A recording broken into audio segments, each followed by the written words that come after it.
I only married you because you're the boss's daughter. My husband, Oliver said with a grin as I lay bedridden, battling illness. The sight of the scarves and gloves I had meticulously knit for him, carelessly discarded like they meant nothing, made his words sting even more. His blatant lack of appreciation sparked a desire in me to shatter his false sense of control, to show him how wrong he truly was. The mere thought of his inevitable realization made me smirk. My name is Stacy Morgan, and I've been married to Oliver for 5 years. We don't have any children, but we've had a relatively happy life together. Oliver is a dedicated workaholic, often spending long hours at the office. Though I sometimes feel the weight of loneliness, his efforts to spend time with me on his days off helped to ease that sense of isolation. We met through my father, who happened to be Oliver's boss at the time. Eventually, Oliver suggested I become a homemaker, which worked well for me. It allowed me the freedom to explore new hobbies and get to know the neighbors. While still supporting my husband, I started exercising, socializing, and more importantly, I discovered my passion for sewing and knitting. Without letting myself get too upset, I calmly asked Oliver why he wanted a divorce. I wasn't trying to hold on to him, and truthfully, I had come to the realization that I might be more of a burden than he'd ever let on. If he, the man I once knew as kind and supportive, now wanted to end things, there wasn't much I could do about it. But, given that he had promised we'd get through this together, I couldn't help but wonder what had changed. He responded to my question with an almost mocking tone. "Isn't it obvious?" he said. "Since the day I married you, all I've gotten is trouble. I'm tired of your scarves and gloves. Honestly, I only married you because you're the boss's daughter. Now you're sick on top of everything else. I can't deal with it anymore." His laugh felt cruel, as though he were ridiculing the life we once shared. Every time I spoke about happiness or love, it seemed he viewed it as foolishness. Who even wears handmade scarves nowadays without feeling embarrassed? Honestly, receiving them is more of a hassle. As he spoke, I noticed a fancy scarf wrapped around his neck, one I didn't remember giving him. Compared to the ones I'd made, it was far superior in quality. I wondered, had he never used anything I had given him? He must have been irritated by my gifts all along, and I had been blissfully unaware.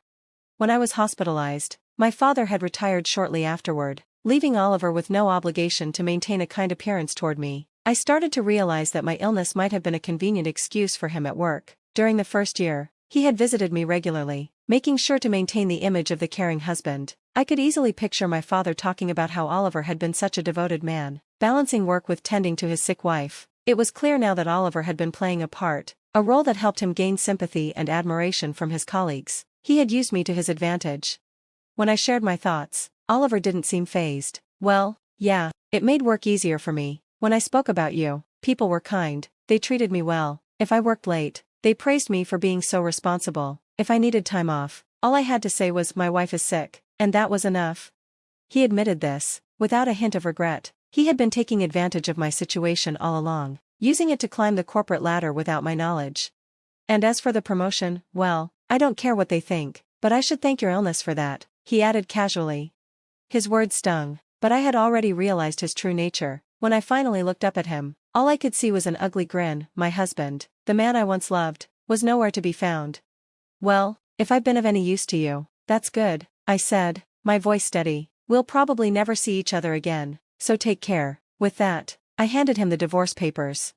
Oliver didn't hesitate. He took the papers and turned to leave without a second glance. Our divorce was finalized, and I was left alone, silently crying. After some time, I was discharged from the hospital and returned home to my parents. When my father learned what had happened, he was furious. "I never thought he'd be that kind of man," he said, but to me, it didn't matter anymore. I told my father to calm down, reassuring him that I just wanted to focus on what made me happy moving forward.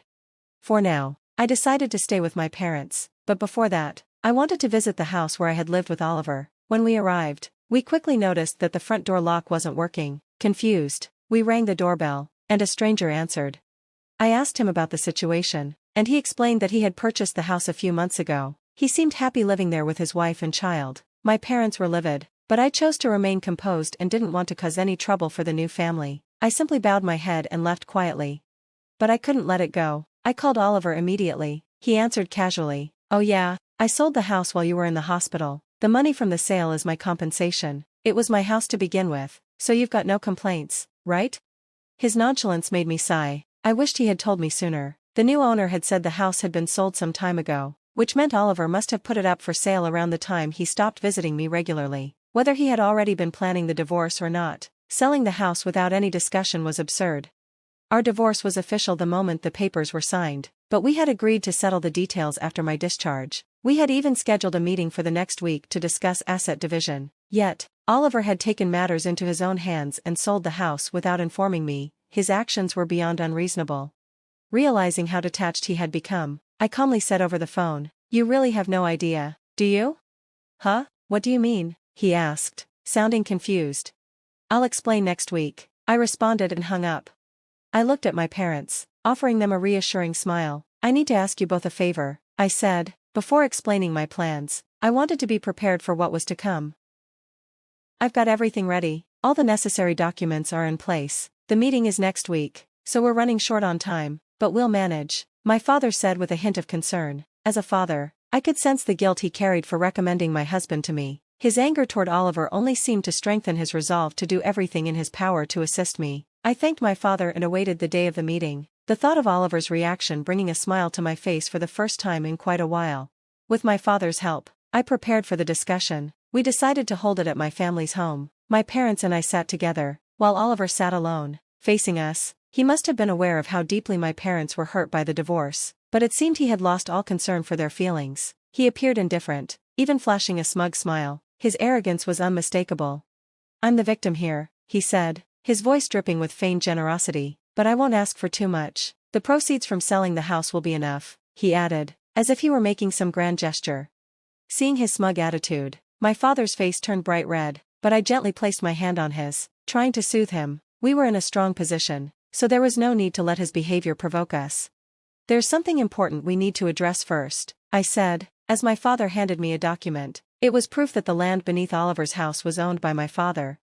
"Yes, the house was indeed in your name, no one's denying that," I began, "but the land it sits on is still owned by my father, and the title is in his name. This is what this document shows. Do you understand?" Oliver's face tightened slightly, his brow furrowing. "So what?" he said dismissively. "The house was mine. No one has any right to complain. Do you think you can take revenge on me with this?" He chuckled, as if he found the idea laughable. "While it's true that the house was yours and you had the right to sell it, the land beneath it is still my father's," I continued. "Legally, there's no problem with the sale of the house itself, but for the family that bought it, this could be a big issue. My father can still claim rent from them, since they don't own the land. Doesn't that create some complications?"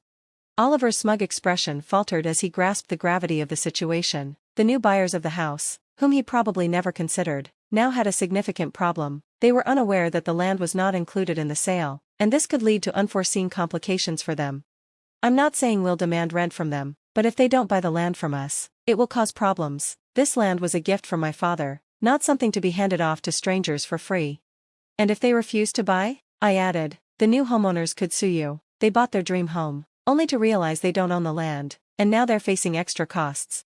Once we had proof of the land ownership, we went directly to the new homeowners. After explaining the situation, they were understanding. They saw that the problem was on Oliver's end, and if negotiations didn't go smoothly, they would be forced to take legal action. I watched as Oliver's face drained of color. He finally understood the gravity of his mistake. His earlier confidence was gone, replaced by a nervous tension. "What should I do then?" he asked, his voice shaky. I smiled gently and said, "The buyers can purchase the land from us, merging ownership of the house and the land. You would then reimburse them for that cost. This way, everything can be resolved without the need for lawsuits. The family would have everything they need, and all current issues would be settled."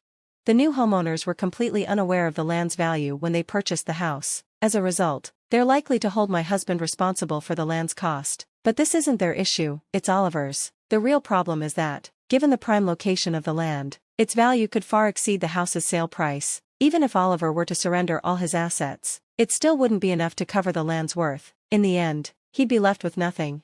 "Or," I continued, "you could buy back the house and pay for the land. However, you'd also need to compensate the family for relocation. In that case, both the house and land would be back in your possession, and you could try selling them again. But considering the relocation cost, it's unlikely you'll end up with anything substantial. No matter what path Oliver chooses, he's going to lose. And as for alimony," I added with a composed smile, "your actions have caused me considerable emotional distress, and I intend to seek compensation for that. Keep that in mind." For all this time, Oliver had treated me as a pawn to climb the corporate ladder. Now that I knew the truth, I found myself disgusted by everything he had ever done for me. I intended to pursue damages for the emotional suffering I endured, although there was little evidence, and the chances of winning were slim. Simply bringing it up held its own significance, especially given the precarious situation Oliver now faced. Oliver, backed into a corner, was running out of options, but everything I laid out could very well become his reality. To further apply pressure, my father decided to speak.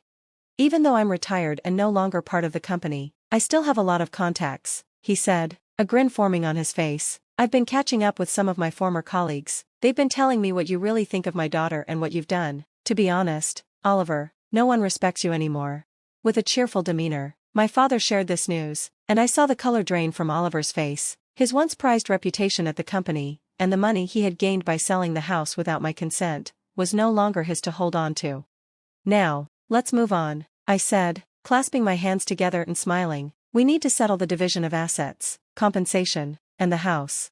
My smile was different from the ones I had given Oliver in the past. It was brighter than any smile I had shown him since our separation. I hope you understand that your financial future is on the line here, I said with conviction. At my words, Oliver let out a strained laugh, tears welling up in his eyes. The negotiations played out in my favor. Oliver agreed to pay me alimony, and we also agreed that he would cover the cost of the land where the house stood. Afterward, we informed the new homeowners of the situation. In the end, everyone benefited from the negotiations except for Oliver, who lost everything. The rumors my father had sparked began circulating within the company, damaging Oliver's reputation. His anticipated promotion was placed on hold due to the concerns it raised with upper management. The gossip only grew, leaving Oliver without any place to belong. Shortly after, my father told me that Oliver had resigned from his position. I consider this all to be karma. Things gained through deceit and exploitation can easily slip away when the right circumstances arise. What Oliver thought he had achieved was nothing more than an illusion. As for me, I'm living at my parents' house and teaching a sewing class. While attendance isn't huge, I've managed to earn a comfortable income, thanks to neighborhood wives and children who come to learn. I couldn't build the life I once imagined with my own children, but now, I've come to realize that sharing the things I love with others brings me the true happiness I've been seeking.